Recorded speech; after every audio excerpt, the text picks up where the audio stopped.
তোমরা হয়তো বললে কেউ বিশ্বাসই করবে না যে আমার মায়ের বয়স এখনো ৪৫। ৩ বছর ধরে এটাই আছে। তুমি যদি আমার মাকে জিজ্ঞেস করো আপনার বয়স কত, মা ৪৫ই বলবে। ওই জন্য আমি সেদিন মাকে বললাম যে আর কিছু বছর দাঁড়িয়ে যাও, তারপরে তুমি আর আমি মিলে একসাথে ৪৫ বলবো। ভাই আমার মায়ের বয়স ৪৫-এর উপরে কেন ওঠে না আমি এখনো অব্দি বুঝতে পারলাম না। সেদিন একজন আমার মাকে বলছে আপনার বয়স ৪৫ কি করে হতে পারে। আমার মা বলছে আমি রোজ ১০ বোতল করে জল খাই। আচ্ছা, জল খেলে যে বয়স আটকে যায় সেটা আমি প্রথমবার শুনলাম। আমার মা সেদিন আমাকে বলছে দুয়ারে সরকারে বারবার অ্যাপ্লাই করছি, আমার টাকা ঢুকছে না কেন। আরে তোমার বয়স ঠিক নেই, ২ বছর ধরে তুমি ৪৫ লিখে যাচ্ছ।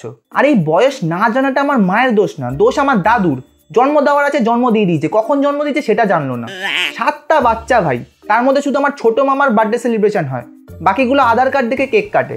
আর ভাই আধার কার্ডের ডেট, আমার সেজো মাসি আর ছোট মাসি 1972 সালে একটা জানুয়ারিতে জন্মেছে, একটা ফেব্রুয়ারিতে জন্মেছে। না মানে একটা বাচ্চার জন্ম দিতে 9 মাস সময় লাগে, সেখানে আমার দিদা কোথাকার এলিয়েন। আমি যখন ইতিহাস বইয়ে প্রথম পড়েছিলাম যে নেতাজির কোনো মৃত্যুদিন নেই, তখন আমি ভাবতাম যে একটা মানুষ না মরে কি করে থাকতে পারে। এখন আমি আমার মা মাসিদের দেখে মনে করি যে একটা মানুষ না জন্মে কি করে বেঁচে রয়েছে।